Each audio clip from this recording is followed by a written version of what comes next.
Good morning, everybody, and thank you for joining us. It's just gone 9:30. I can see there are still a few people joining, but we will make a start and hopefully everybody will get online very soon. So thank you again for joining me today. My name is Rowan Turrall, and I'm a partner and the head of the dispute resolution team at Boyes Turner. And for today's session, I'm going to be looking at contractual dispute resolution clauses and the court's approach to ADR. And there are going to be two main areas that I'm going to focus on today. Firstly is what happens if you have a dispute resolution clause in your contract and you're not sure whether you can ignore it if you just want to push on and issue proceedings, or what you should do if the other side ignores it and whether there are any options available to you in that scenario. And for that part of the topic, I'm going to start briefly by looking at the relevant CPR provisions, and then I'm going to consider some of the recent case law around how the court has approached breaches of dispute resolution clauses and what impact that might have for you. And for that, I've got two cases. First of all, the Kojima case from 2023, and then the Lancashire Schools case, which was from last year. I'm then going to move on and I'm going to have a look at the court's powers in relation to alternative dispute resolution in light of some other recent case law and the corresponding update to civil procedure rules and also how that's then been applied. And for that area, I'm going to start by looking at the case of Churchill and Merthyr Tydfil County Borough Council, then the CPR amendments, and then finally the very recent case of DKH Retail and City Group Football, which was heard just at the end of last year. I'm going to finish up by drawing some of those threads together and give some tips around the use of dispute resolution clauses that might be helpful either when you're drafting them, reviewing them, or deciding how to use them. On the admin side, the invite for this session said it was going to be a 45-minute slot, but I'm going to try to keep it to half an hour, as I appreciate that you're all really busy and probably got plenty of things to be getting on with. If you've got questions, please do use the Q&A box. If we don't get time to answer them at the end, then I will follow up with you separately afterwards. Otherwise, my details are on the slide. Please do feel free to drop me an email if there's anything that occurs to you afterwards that you want to pick my brains on. We will, as usual, be sending out a copy of this recording to everybody. I'm more than happy to share the slides too. If you'd like to have a copy, then please just pop me an email and I can sort those out for you as well. So moving on.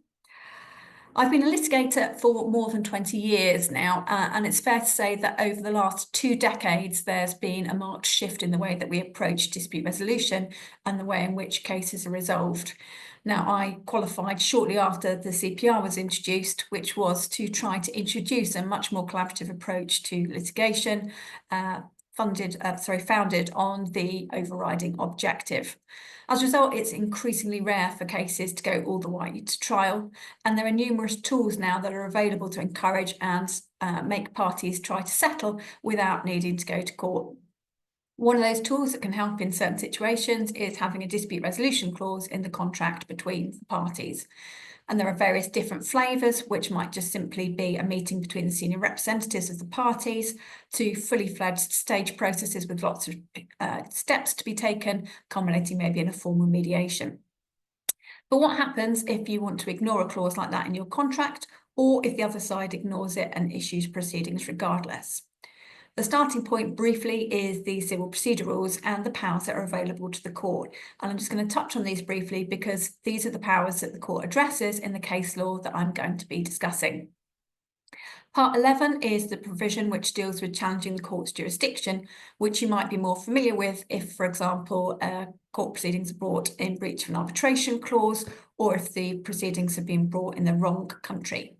This is the power, though, that the court has to stay proceedings in certain circumstances, and it applies in this situation as well.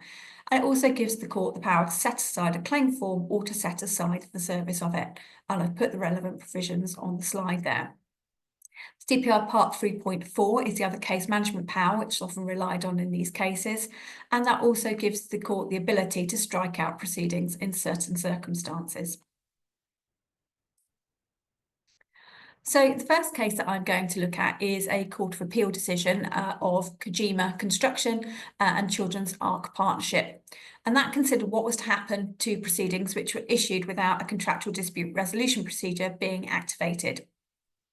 This particular dispute centred around a PFI project relating to the redevelopment of a hospital. And as it was a PFI project, there were a number of contracts in place between different parties. There was a project agreement between the NHS Trust and CAP, and a construction agreement between CAP and Kojima. And the decision related to the dispute resolution procedure in that second agreement, the construction agreement. A dispute arose under the construction agreement, and after various standstill agreements between the parties, Kojima refused to extend time any further, and so CAP had to issue proceedings. It then issued an application to stay those proceedings so that the parties could comply with the dispute resolution clause. But on the same day, Kojima made an application under Part 11 to set aside or strike out the claim form on the ground that CAP had failed to comply with the dispute resolution provision. At first instance, the judge found that the dispute resolution provision gave rise to a condition of precedent, but that it was not enforceable.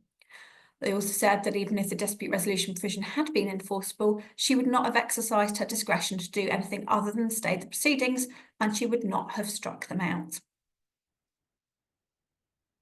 Now, I've not set out the full provisions of the dispute resolution process. It was quite a long-winded clause, but the main issue arose because it had been taken from one of the other PFI contracts and adapted, but because of the deletions and amendments that had been made, it led to confusion. And the particular reasons why the judge found that the clause was not enforceable was as follows. Firstly, there was no meaningful description of the process to be followed.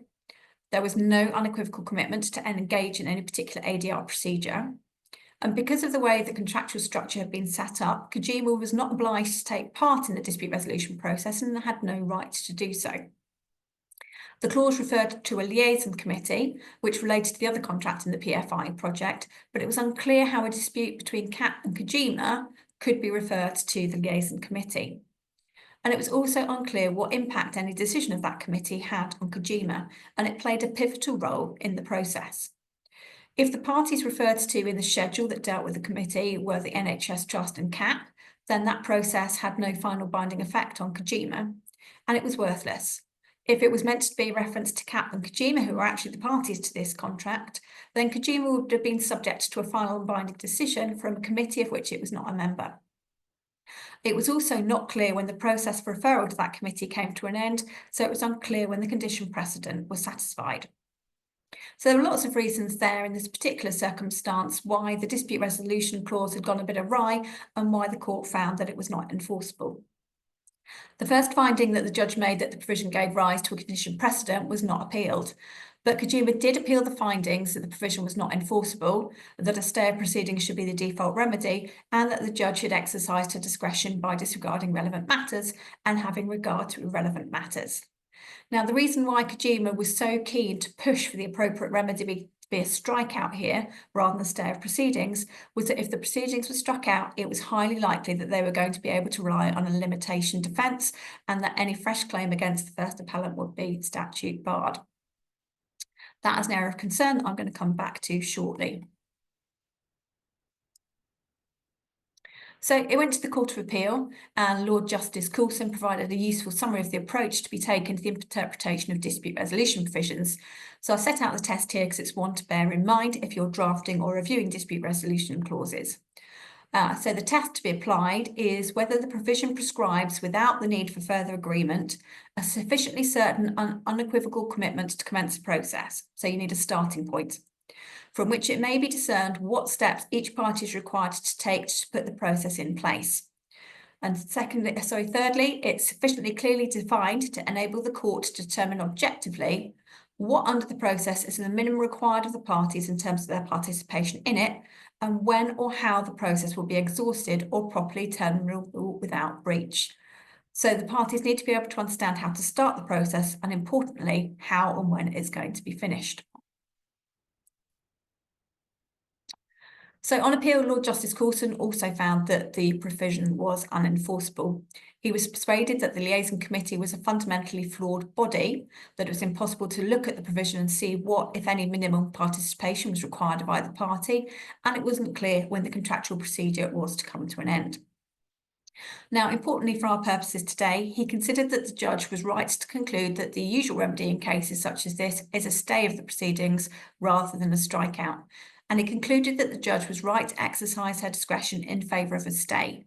He said that if he was obliged to re-exercise the court's discretion, he would have come to the same conclusion as the judge in the first instance, and he therefore dismissed the appeal.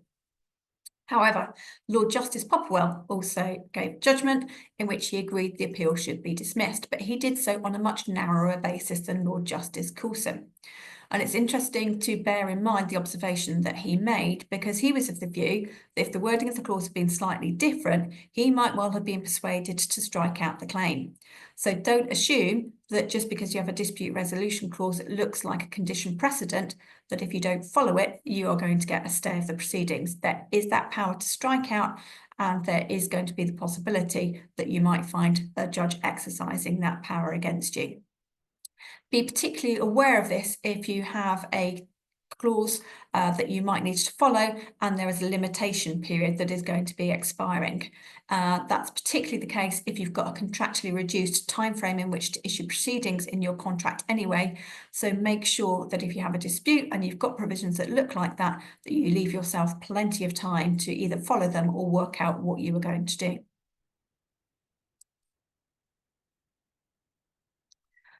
So the court then had another look at ADR clauses in PFI contracts last year in the case of Lancashire Schools, SPC and Lend-Lease. And that judgment related to an application by one of the defendants to strike out a judgment which had been obtained against it, or for an order striking out the claim pursuant to CPR 3.4 that I mentioned earlier. The grounds for the strikeout application were that the court should exercise its discretion to decline jurisdiction to deal with the claim, which it was argued to be brought in breach of a contractual requirement that all disputes must be first determined by adjudication. This PFI project related to the Building Schools for the Future programme, and the fourth defence in it was the local authority, with the claimant being the project co-engaged to deliver the project. Again, I'm not going to go through the clause in detail because it's case specific. Suffice to say that the project agreement contained a mandatory requirement for adjudication as a precursor to litigation, and everybody accepted that that process hadn't taken place. It was the authority that relied on the clause to seek an order that the court declined to exercise any jurisdiction over the claim or to strike out the statement of case until the clause had been complied with. The court therefore had to grapple again with this question then of should it be a strikeout or a stay, and whether the court should actually set aside the claim form or just the service of the claim form. And what the judge did here was to look at the starting point for understanding and construing the provision.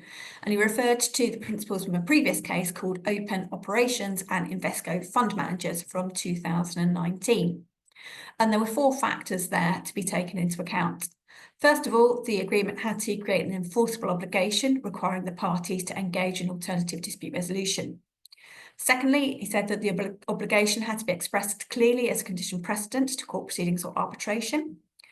Next, the dispute resolution process to be followed didn't have to be formal, but it had to be sufficiently clear and certain by reference to objective criteria, including the machinery to appoint the mediator or other individual, or determine any other necessary step in the procedure without the requirement for any further agreement by the parties.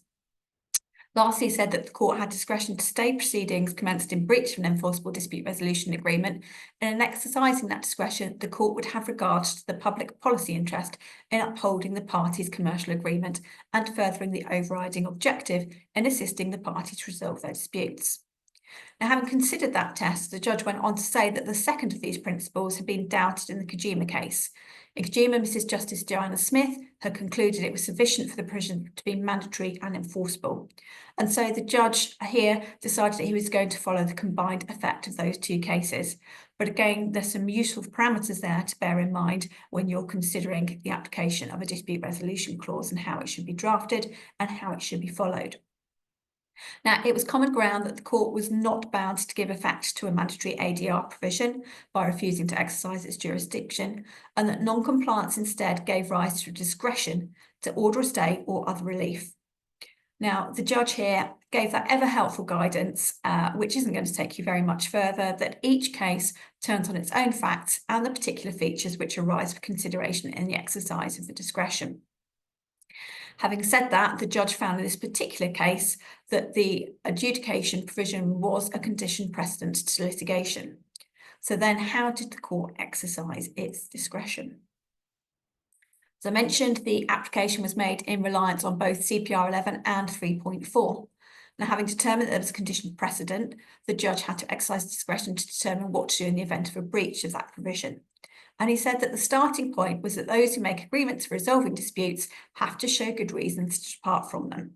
So you would think that there were going to be problems here for the party that was trying to get round having the agreement enforced.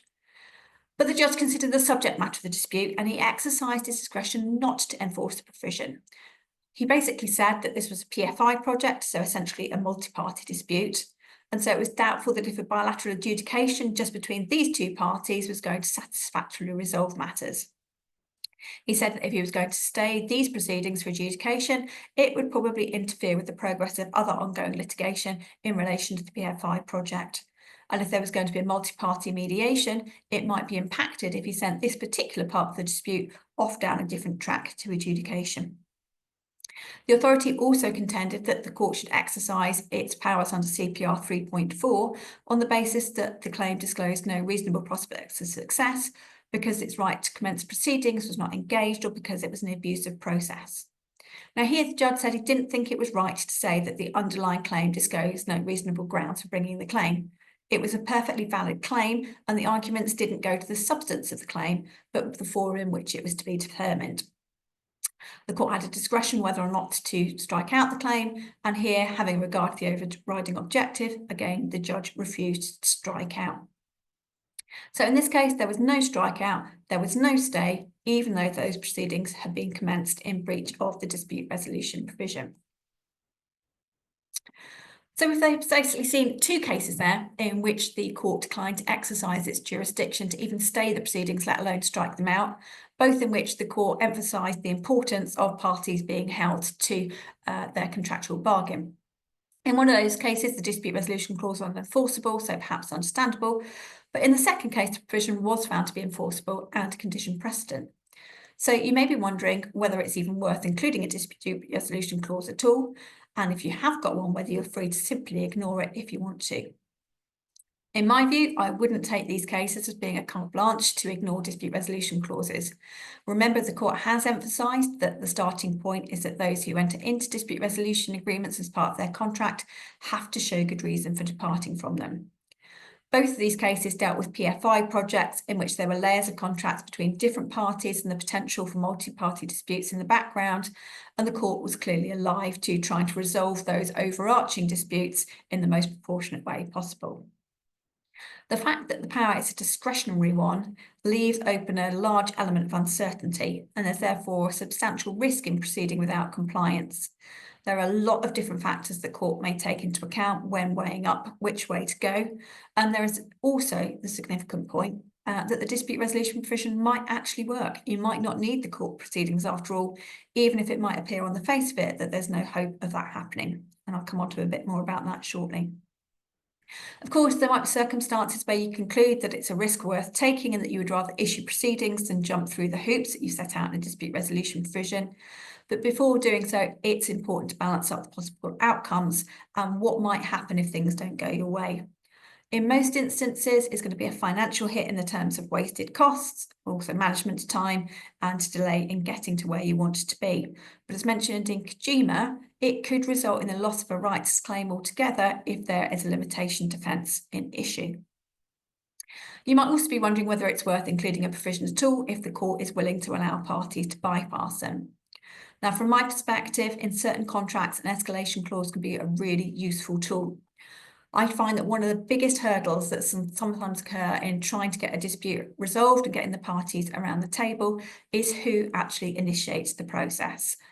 There's often a fear that if you're the one to suggest that you should try some form of dispute resolution rather than just jumping up and down threatening court proceedings, then that is a sign of weakness. If you have something to point to in your contract, though, that says we're supposed to do this if a dispute arises, then you are simply following that agreement. Having that structure in place before the dispute arises can also be a really helpful tool. It's a bit like a prenuptial agreement. You hope you're never going to have to use it, but once a dispute occurs, it can be extremely hard to get the parties to agree to anything at all. And often there's suggestions it's a matter of principle that if the other side has suggested it, you're not going to agree. Knowing already in advance what steps need to be taken, within what timescale, and what that process needs to be, takes away the need to argue over that as well.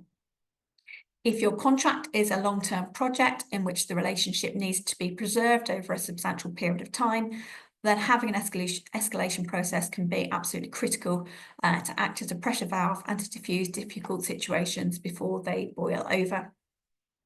That's not to say that having a clause is needed in every situation, and at the end I'm going to go through some other points to consider when drafting or considering whether to include dispute resolution provisions. So the next case that I'm going to discuss also considered dispute resolution process, but in this instance, the focus was instead on what powers the court had to force a party to follow a process which was not part of their contractual agreement. You may already have been familiar with the case of Churchill and Merthyr Tydfil County Borough Council, which was heard by the Court of Appeal in November 2023.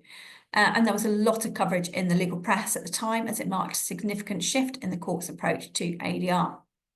Because of that, I think you might think it related to mediation if you've not read it, but it was actually a case in which a local authority's corporate complaints procedure was an issue in connection with Mr. Churchill's Japanese knotweed claim.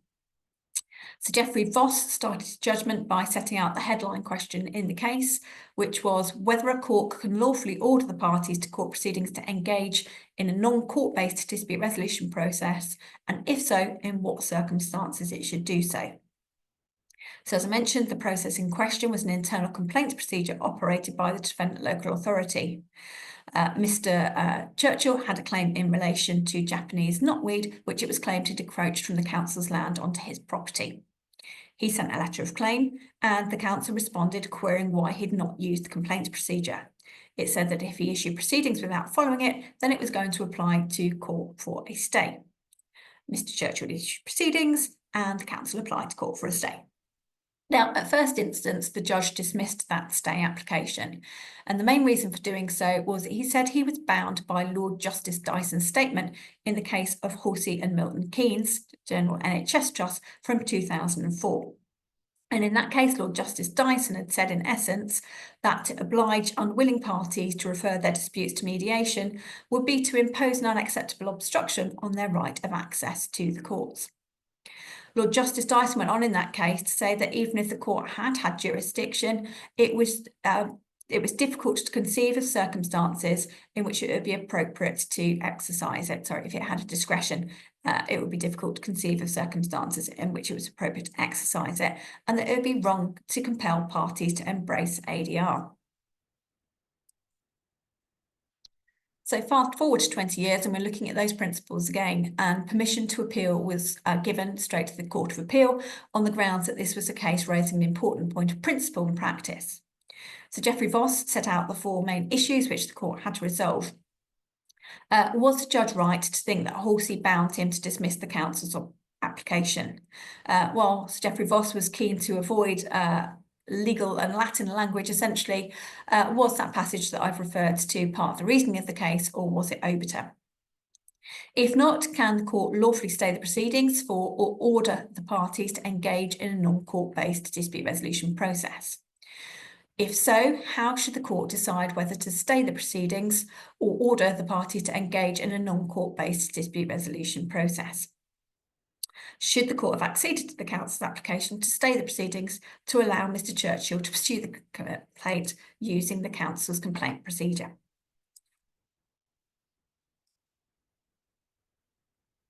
So the Court of Appeal's decision can be summarised as following. First of all, the statement in Horsey was not part of the essential reasoning of that case, and it did not bind the judge to dismiss the council's application for a stay. The court can lawfully stay proceedings for, or importantly, it can order the parties to engage in a non-court-based dispute resolution process, provided that the order does not impair the very essence of the claimant's right to proceed to a judicial hearing, and it's proportionate to achieving the legitimate aim of settling the dispute fairly, quickly, and at reasonable costs. However, Sir Geoffrey Voss declined to lay down fixed principles. Many of the factors that were mentioned in the case and the nature of the process contemplated were said to be relevant, but there will also be other circumstances, and he felt it was undesirable to provide a checklist or a score sheet for judges to operate. In this particular case, he declined to make any order for a stay of the proceedings at this stage. So this wasn't a case involving mediation, and again, the court refused to stay the proceedings. But in the course of making the decision, the Court of Appeal confirmed that the court did have the power to lawfully stay proceedings and to order parties to engage in a non-court-based ADR process. Importantly, the Halsey case, which had been relied on for the last 20 years or so, did not bind the court in such a way as to prevent it from doing so. So that case represented a very substantial change in the court's approach to forcing unwilling parties to engage in ADR. And hot on the heels of that, the Civil Procedure Amendment Rules number 3 in 2024 were made, and they amended the Civil Procedure Rules with effect from the 1st of October last year to take into account the court's decision in Churchill. The actual amendment was relatively small. There was just an addition of a few words to the rules, but those do make a substantial difference to the court's approach to alternative dispute resolution. First of all, there has been an amendment to Part 1, which sets out the overriding objective. Rule 1.1.2 sets out what is included in the court dealing with the case justly and at proportionate cost. And there's just a small subclause which has been added into there, which states promoting or using alternative dispute resolution. The next amendment is in Rule 1.4.2, which is a provision which sets out a long list of the court's duties to manage cases. Previously, the rule stated that the court could encourage parties to use ADR, and that has now been changed so that active case management includes the power to order, not just to encourage parties to use and facilitate the use of alternative dispute resolution. The third change is to CPR Part 3, which sets out the court's general case management powers. Rule 3.1 is a long list of powers that the court can exercise, and just a little addition to the wording in subparagraph O now gives the court the power to order the parties to engage in alternative dispute resolution. So after years of discussion about whether mediation can be ordered by the court and whether it should be, just those few little words added to the CPR have shifted the balance in favour of the court being able to order parties, even when they're completely unwilling to do so, to take forward some form of ADR rather than going through court proceedings. And we didn't have very long to see the court actually going ahead and exercising those powers. On the 21st of November last year, Mr Justice Marr, sitting in the Chancery Division, considered whether to use those powers in a hearing which was a pre-trial review in a shorter trial scheme in the intellectual property list. And this was a case of DKH Retail and Citigroup Football Limited. The underlying case was a trademark dispute, and it was between Superdry, the clothing brand, and the defendant which runs Manchester City Football Club's commercial operations. And the issue to be addressed was whether the branding on the kits was likely to be seen as denoting the Superdry brand or that of the defendant's sponsor, Asahi Superdry Lager. Now, as part of the hearing, the claimants had applied for an order of compulsory mediation before trial. Mr Justice Miles referred to the Churchill case and also to the recent amendment to the CPR.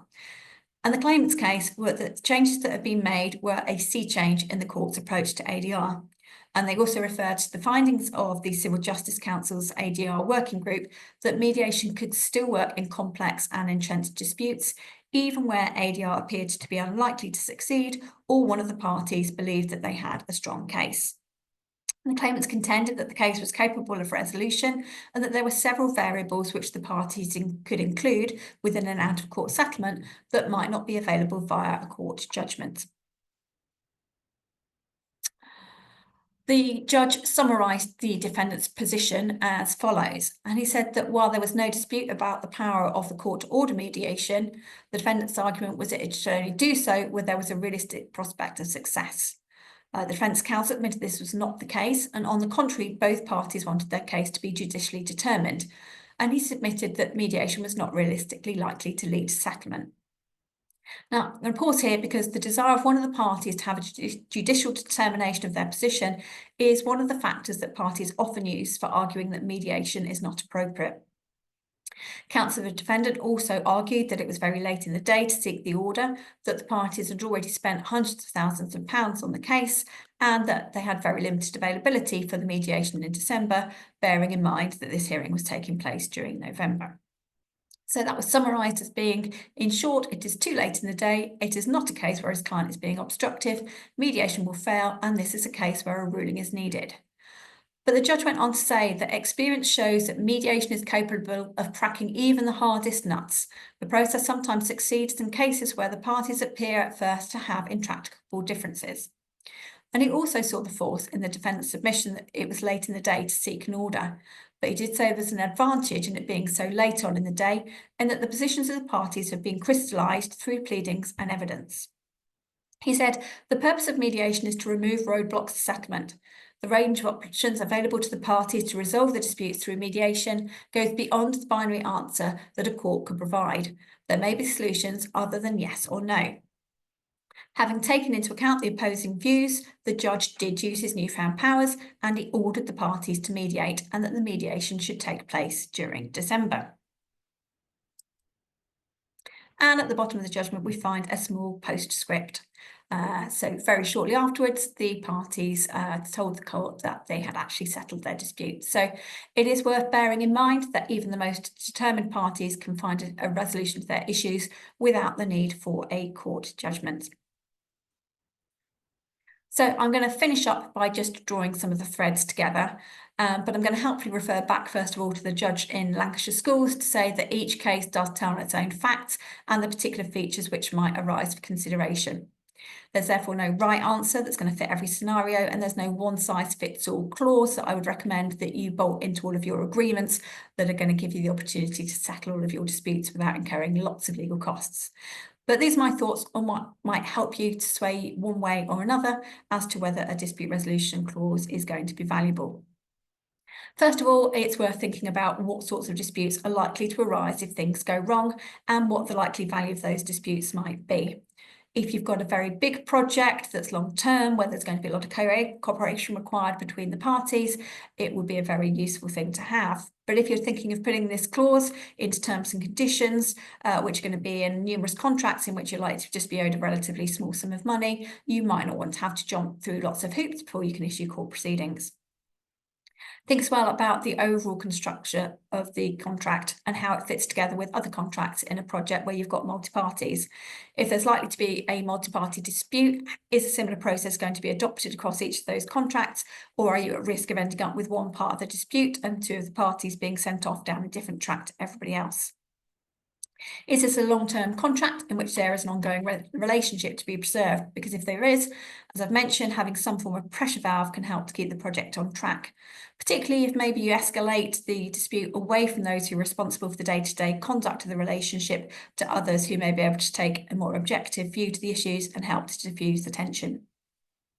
You also need to think about what mechanism is going to be most appropriate.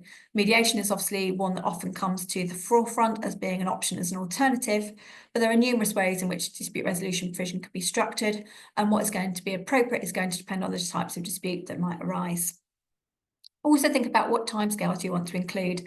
You're going to need to balance giving yourself enough time for the process to be operated efficiently, but also not allowing the dispute to drag on if it's extremely unlikely that actually you're going to resolve the dispute using that process.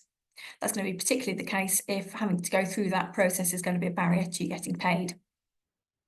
Next, think whether you want to be the clause to be a condition precedent to court proceedings, or whether you just simply want it to be a marker that the parties can use as an option if they wish to do so.